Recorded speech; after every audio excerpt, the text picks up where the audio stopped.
Welcome to the Risk Wheelhouse, the podcast where we navigate the ever-changing seas of risk management and technology. Join your hosts, Ori Wellington and Sam Jones, as they steer you through the latest trends, insights, and strategies shaping the future of integrated risk management. Ready to chart a course towards success? Hop aboard and let's set sail into today's deep dive. Hello and a very warm welcome to another edition of the Risk Wheelhouse. I'm your host, Ori Wellington, and we are coming to you live and lively from the headquarters of Wheelhouse Advisors right here in the heart of Atlanta. It's great to be here. I'm Samantha Jones, but please, everyone, just call me Sam. And you're right about the focus today. We've got a topic that I think is really going to make a lot of people sit up and pay attention. Oh, absolutely. Now, for anyone who's new or maybe you've just stumbled upon this deep dive, let me just sort of set the stage a little. Please do. We're both analysts here at Wheelhouse. We spend our waking hours, and let's be honest, probably a few of our sleeping ones too, just thinking about the integrated risk management market, IRM. It's a bit of an obsession, it's true. Our job really is to wade through this ocean of reports and white papers and, vendor pitches, all of it, so that you don't have to. We try to filter that signal from the noise. And we are really, really excited about today's session because we are digging into a brand new piece of research that comes directly from the top.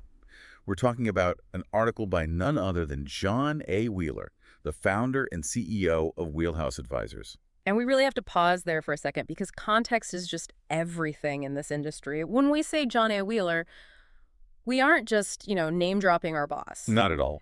For anyone who might be new to this space, it is so crucial to remember that John is the person who actually coined the term integrated risk management way back in 2016. That is such a vital piece of history. I mean, before 2016, the world was just drowning in GRC governance, risk, and compliance. Mm-hmm. And GRC, it had its place, right? Sure, it did. It was about digitizing forms, checking boxes. Right. But John led the research that basically said, wait a minute, checking boxes doesn't stop the building from burning down. He's the one who moved the entire industry beyond those legacy technologies toward a truly integrated view. Exactly. He saw that risk is horizontal, not vertical. It cuts across every single silo in an organization. So everything we talk about on this show, and certainly the deep dive we are doing today, it really stands on the shoulders of that foundational thinking. Today we're dissecting a really fascinating shift in the market. The episode is titled Board Priorities 2026, The Integration Trap. And we're basing all of this on John's analysis of some, frankly, startling new data about what's happening inside the boardroom. Before we jump into the numbers, and the numbers are wild, I just want to remind our listeners where they can find all this stuff. You can always visit wheelhouseadvisors.com for more information on our broader research. And for the specific article we are tearing apart today, you can head over to risktechjournal.com. That's our free standard publication. It's really the best place to keep your finger on the pulse of the IRM market without spending a dime. However, if you're a practitioner, if you're a CISO, a chief risk officer, an audit leader, or just someone who needs to be the smartest person in the room on this topic, you really need to be looking at the RTJ Bridge. Oh, absolutely. That's at rtj-bridge.com. That's our premium tier. It's weekly, in-depth research notes. And honestly, it provides the kind of deep analyst-grade insight that you usually have to pay, tens of thousands of dollars for with the big legacy firms? Oh, easily. And we offer it at a fraction of that cost. It's really a no-brainer if you're serious about this industry. Okay, plugs aside, let's get into the meat of this. Set the scene for us. We're looking at the year 2026. What is going on? Okay, so let's unpack this. I want to play a little game. If I were to put you in a time machine and send you back to, let's say 2018 or 2021, even last year, 2024. Yeah. And you walk into a Fortune 500 board meeting, you ask the directors, what is the number one priority for your capital investment budget next year? What do they say? Oh, that's easy. Without hesitation, they say growth. They say mergers and acquisitions, market expansion, new product development. The board's primary mandate is to drive shareholder value, and the traditional playbook for that is just get bigger. Yet bigger. Yeah, you buy a competitor, you open an office in a new region, you launch a new widget. M&A is almost always the king of the Capitol Hill. Exactly. Growth with a capital G. That is the standard operating procedure. But we have data now from the Diligent Institute and corporate board member, specifically their report, What Directors Think 2026. And, the king has been dethroned. Wow. Okay, so that's a massive upset. The number one capital investment focus for boards in 2026 is technology adoption and integration. Just let that phrase hang in the air for a moment. Technology adoption and integration. It doesn't sound sexy, does it? Not at all. It sounds like plumbing. It sounds like something the IT manager worries about in the server room, not something the board of directors prioritizes above acquiring whole new companies. That is precisely why this is such a huge market signal. This is not just routine maintenance. This is not, we need to upgrade to the next version of Windows. This is a board-level acknowledgement that fragmentation, this whole mess of disconnected systems, has become a constraint on execution. Constraint on execution. Okay, that is the key phrase right there. It means the machine is so gummed up that it literally cannot grow anymore. Right. So imagine you're a board director. You want to approve a new acquisition. But the CEO has to turn around and look at you and say, we can't. We literally can't. We still haven't integrated the data from the last 3 companies we bought. If we add another one, the whole system might just collapse. That's the reality they're facing. They've realized that the complexity is killing them. They can't move fast because they're tripping over their own digital shoelaces. So now they're prioritizing integration just to clear that blockage. So on the surface, this sounds like fantastic news for the IRM market, right? The board finally gets it. They're writing big checks to connect all the dots. It does sound great. But, and this is where it gets really interesting. When I say interesting, I mean potentially disastrous. There is a massive paradox hiding in this data. The great mismatch. Correct. The data shows that while boards are prioritizing integration and pouring millions and millions of dollars into it, they are simultaneously reporting the largest expertise gaps in 3 absolutely critical areas. Okay, let me guess. Artificial intelligence has to be one. Number 1 gap. They flat out admit they don't understand it. Cybersecurity. Huge gap. They know it's important, but they don't have the expertise at the board level. And what, maybe geopolitical risk? Massive. Yeah. The 3rd, huge gap. All right, this is terrifying. Think about what that combination actually means. You have a board saying, we need to integrate everything. We need to use AI. We need to be faster. But in the very same breath, they're saying, we don't understand AI. We don't understand cyber. We have no real grasp of geopolitics. It creates this scenario of what we're calling integration ambition versus the ability to interpret. They have the ambition to build a Formula One car. They're buying the best engine. They're connecting all the aerodynamics. But they openly admit they don't know how to drive, they don't know the track, and they don't know the rules of the race. It's the danger of uninformed speed. That's what it is. If you integrate your systems without a deep understanding of the risks, you aren't just speeding up your business processes. You're speeding up the propagation of risk. You're building a superhighway for disaster to travel from one end of your company to the other in seconds. So why is this happening now? I mean, why 2026? What shifted in the atmosphere to make integration the top priority, even with this glaring lack of expertise? Well, the research identifies 3 specific forces, and we're calling them the 3 forces of compression. These are the pressures that are squeezing the board, forcing them to prioritize integration, even if they aren't, fully ready for the consequences. Let's walk through them, because they really explain the why behind this whole thing. Force number 1 is the big one. AI adoption. And we really cannot overstate this. AI is accelerating inside management workflows and inside board workflows. It's everywhere. Right. And we're not just talking about using a chatbot to write a marketing email. We are talking about deep integration. AI is being used to optimize supply chains. It's being used to screen job candidates. It's being used to make automated credit decisions. Which brings us right back to that expertise gap. The moment you inject AI into a critical workflow, you introduce whole new categories of risk, model risk. Is the math actually doing what we think it's doing? Or is the AI hallucinating facts? Is it biased against certain demographics? And then there's the data risk. I mean, where did the training data even come from? Did we accidentally feed our proprietary trade secrets into a public model that now the whole world can access? Right. Exactly.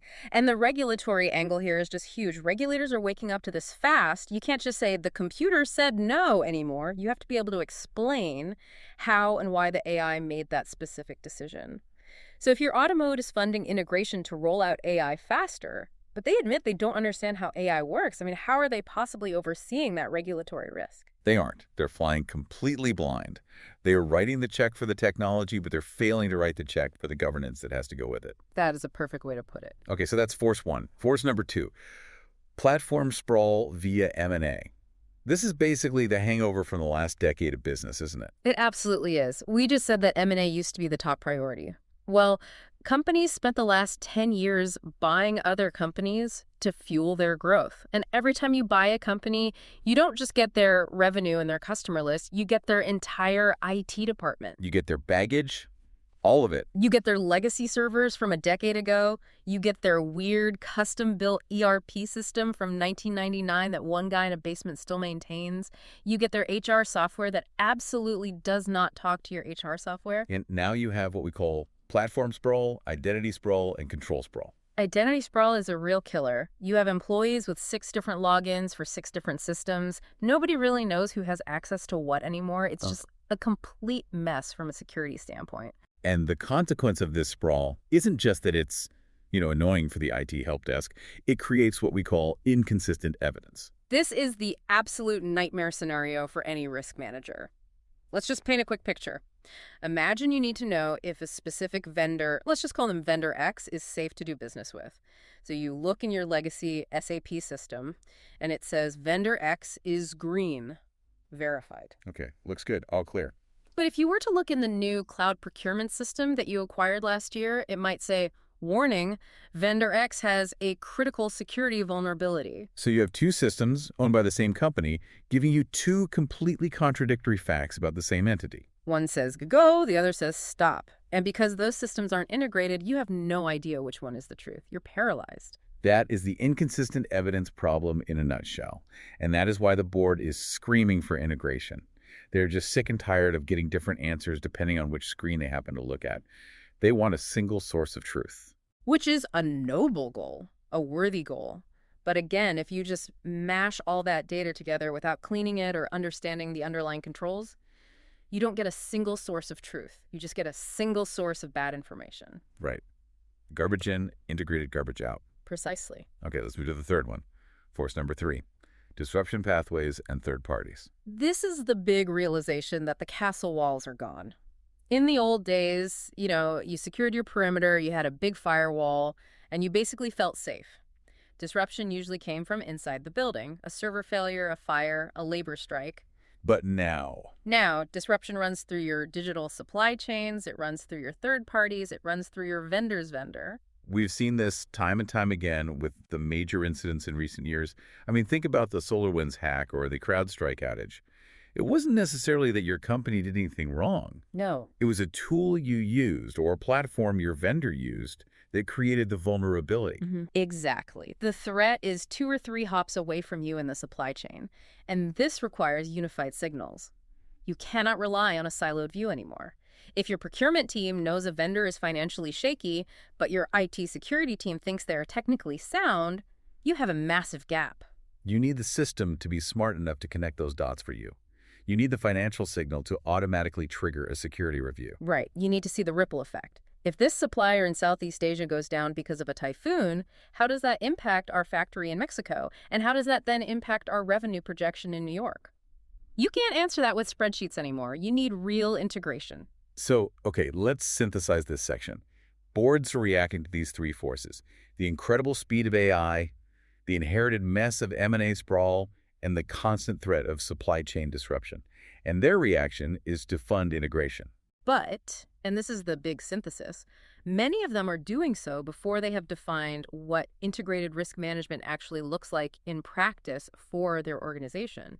They're buying the technology of integration before they have the philosophy of integration. It's like buying a gym membership and a bunch of expensive running shoes, but having no workout plan and no diet. You're spending money on the idea of health, not on the actual practice of it. That's a great analogy. It's perfect. They're buying all the fancy equipment, but they haven't decided what muscles they're actually trying to build. So let's talk about the muscles. Let's get into what IRM leaders actually need to do to avoid falling into this trap. The research outlines 5 major implications. This is basically the playbook for our listeners. Okay, let's start with implication number 1, the shift from reporting to manageability. Okay, contrast those for us. What is reporting efficiency? What does that mean? Reporting efficiency is the old way. It's what we've all been doing for the last 10 years. It basically means it used to take me 2 weeks to copy and paste data from 10 different Excel sheets into a PowerPoint deck for the board. Now, with this fancy new GRC software, it only takes me 2 days. Which, I mean, don't get me wrong, that's nice. Nobody likes administrative drudgery.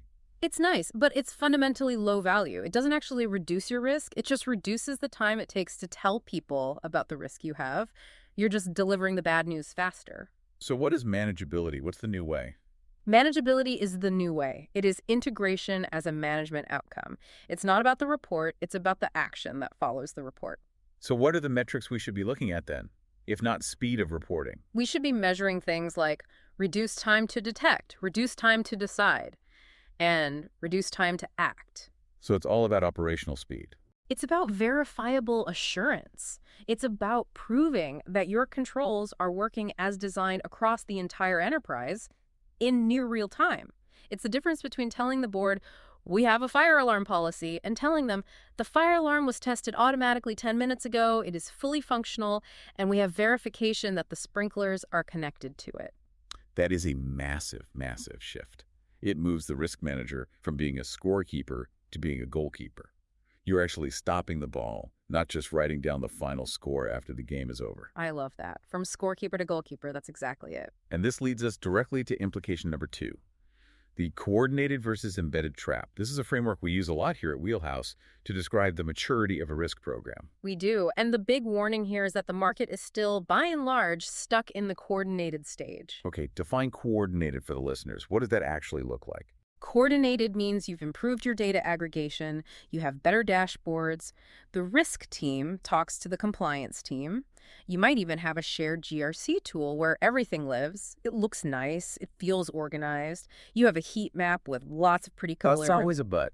But you haven't changed the underlying behavior of the organization. You haven't changed ownership of the risk. You haven't changed the escalation thresholds. You haven't changed the response authority. So the decision-making is still completely siloed, even if the data is shared. So everyone can see the same data on the same screen, Yeah. but nobody knows who's actually supposed to pull the trigger. That's the trap. In a coordinated model, visibility increases much faster than the ability to act. Okay, give us the analogy, the so what moment. The so what is the iceberg. In a coordinated system, you can see the iceberg coming in beautiful 4K resolution. It's stunning. You have a high-definition screen showing you the exact dimensions of the ice, the temperature of the water, and the speed of impact. But can you turn the ship? And that's the problem. The steering wheel is disconnected. Or even worse, there are 5 different VPs standing around the steering wheel arguing about who has the authority to turn it. You have legal saying we can't turn left, and compliance saying we need a committee meeting first before we make a decision. And while they're all arguing, you hit the iceberg. Exactly. You just have a high-definition view of the crash. That is the coordinated trap. Embedded maturity, which is where we all want to go, is when the steering wheel is connected directly to the radar. When the radar sees the iceberg, the ship automatically begins to turn, or the captain is immediately alerted with a specific pre-authorized protocol to execute. No argument, just action.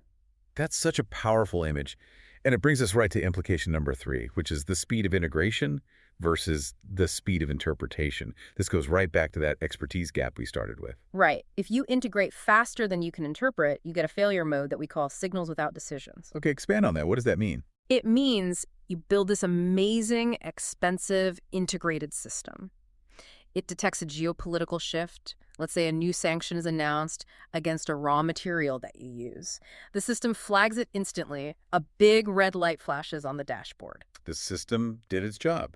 It sent the signal. The system did its job perfectly.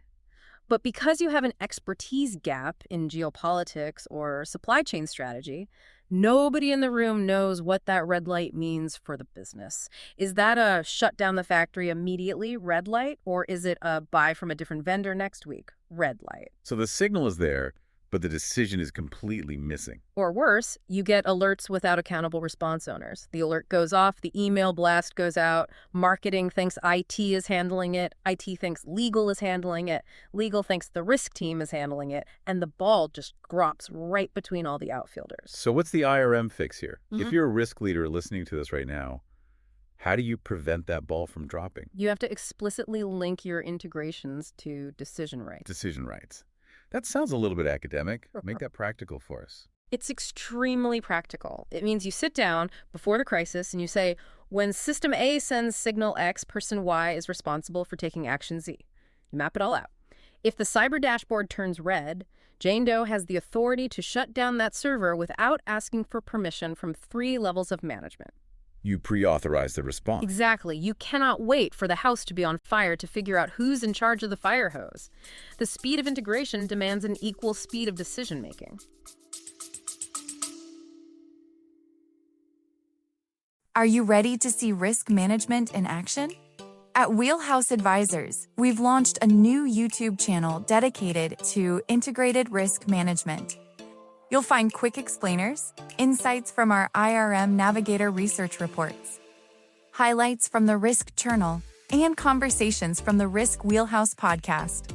We're covering the topics that matter most to executives and risk leaders, from AI governance and cyber insurance to operational resilience and regulatory change.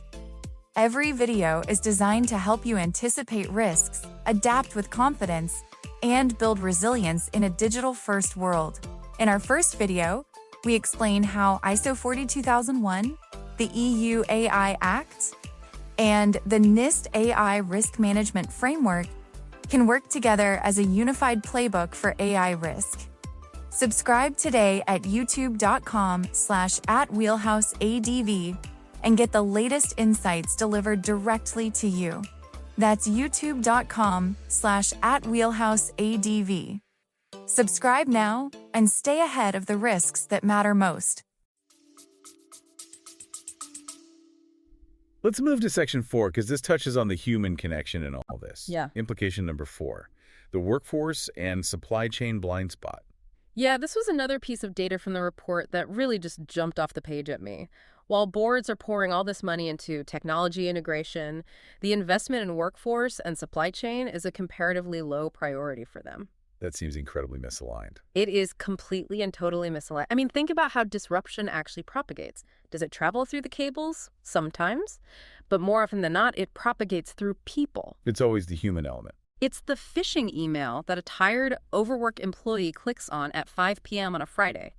It's the vendor who forgets to patch a critical server. It's the insider threat. So if you invest millions and millions in the tech integration, building this, supercomputer network, but you underinvest in the people who are supposed to be running it. You create what we call a brittle system. Brittle, that's a dangerous word for a company. Because it breaks easily under stress. A brittle system looks strong on the outside. It has the shiny dashboards and all the blinking lights. But the moment you put real stress on that human element, a pandemic, a market crash, a burst of employee turnover, it just shatters because the people are burnt out or they're undertrained or they're just not empowered to actually use the expensive tools you bought them. It's like having a Ferrari engine inside a cardboard chassis, driven by someone who hasn't slept in 3 days. Exactly. That's a perfect analogy, not a recipe for winning any race. And the supply chain aspect is just as important. You can have your internal house in perfect order, but if your critical suppliers are a mess and you aren't investing in continuously monitoring them, you are incredibly vulnerable. Okay, implication number 5. Let's talk about the winners, the IRM 50. The top vendors in this space. How are they changing to meet this moment? The winner profile is definitely shifting. We are seeing a very clear move toward what we call systems of action. As opposed to the old systems of record. Right. For the last 10 or 15 years, the goal was to have a system of record, basically a big digital filing cabinet, a place where you store your policies, your risk assessments, your audit findings. It's a place to keep things, to prove to an auditor that you did them, a year ago. It's very passive. Very passive. The winners now are the vendors who can unify signals across goals, processes, assets, and policies. We call that GPAP, and then convert those signals into actual triggers. Triggers. That's the active word. Yes. It's not about software that connects anymore. It's about software that acts. The board doesn't want to know that the software is connected. They want to know that when a risk limit was breached, the software did something about it automatically. Can you give us a concrete example of an action? Sure. A risk limit was breached on a financial transaction. The software automatically locked the account, it alerted the fraud team via their preferred channel, and it halted the transfer. That is an action. So it's actionable evidence that will actually stand up to scrutiny. Exactly. If the regulator comes knocking on your door, you don't show them a report that says, we found a problem last month. You show them the workflow log that says, we found a problem at 2:15 p.m., the system stopped it at 2:16, a human reviewed it by 2:3, and here is the documented resolution. That is what wins in this new environment. So we've covered the trap, the forces, and the implications for leaders. Let's look forward now. Section 5, what to watch next. If I'm a listener, what should I be looking for in my next board meeting or budget cycle to see if my company's getting this right? Okay, first thing, watch for the board agenda evolution. The conversation itself is going to shift from just integration as a concept to integration for decision advantage. Decision advantage. I like that. It sounds competitive. It is intensely competitive. It's not just about the plumbing anymore. It's about speed and agility.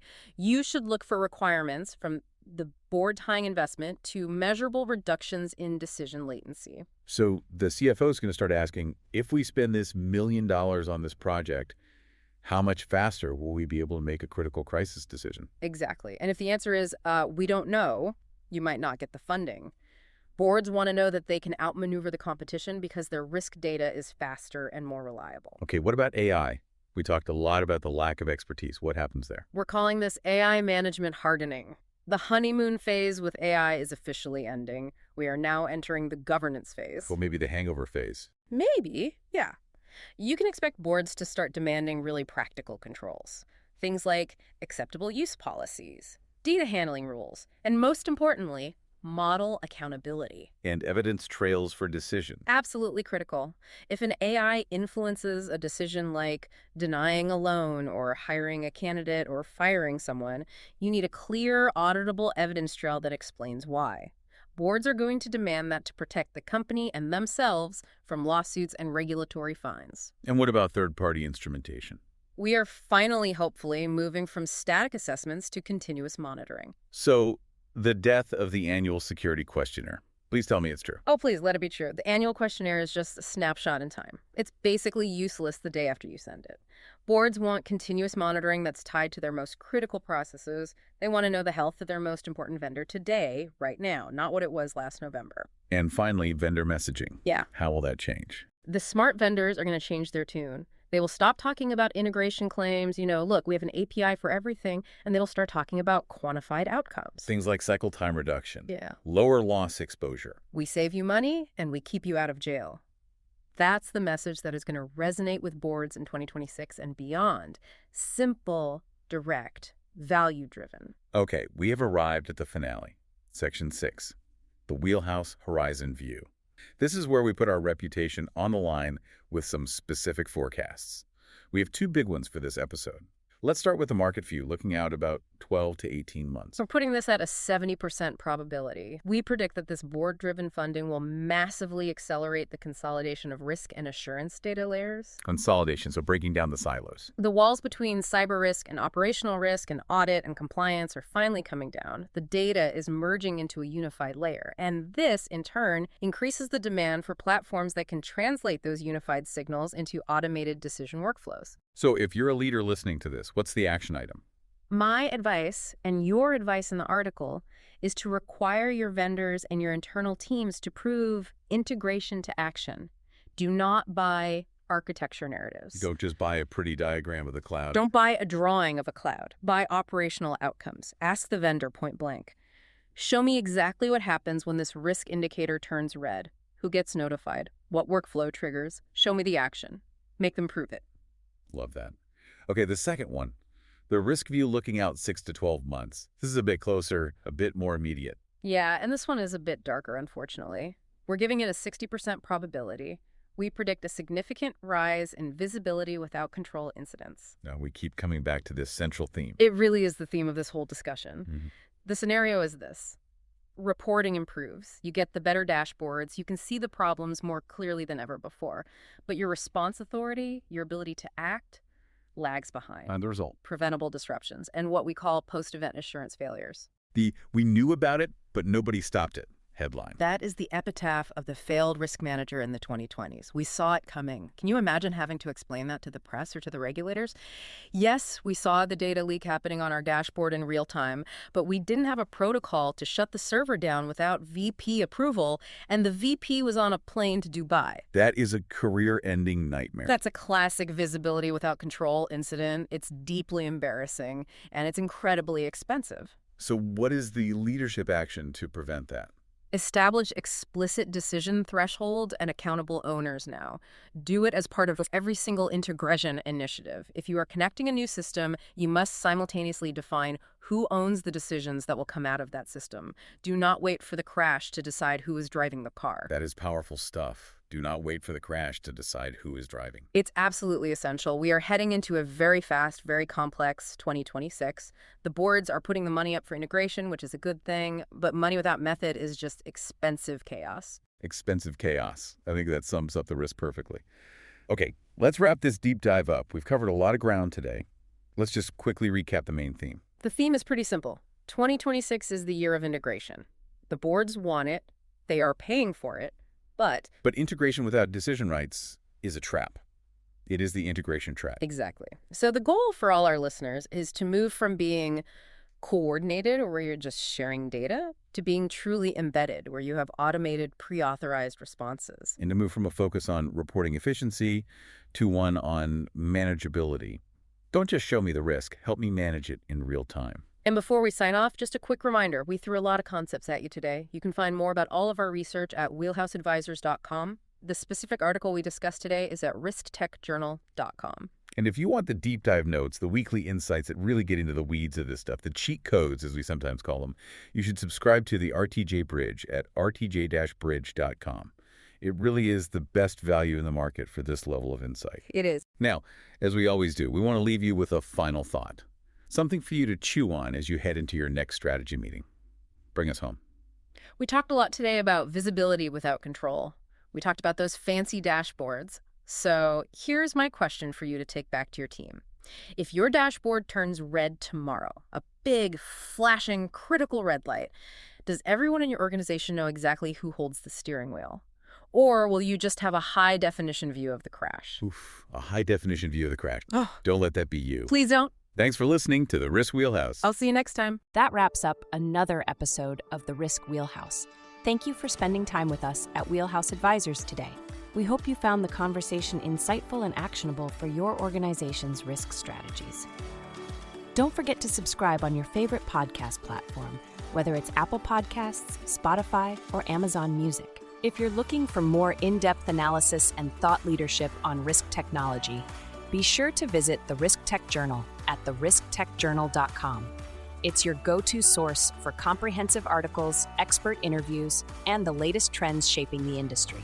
Subscribe today to stay informed. For any inquiries or feedback, please contact us directly at info@wheelhouseadvisors.com, or feel free to connect with us on LinkedIn and x.com and share your thoughts or suggestions for future topics. Visit wheelhouseadvisors.com for more information and resources. Thanks again for joining us. Until next time, navigate wisely.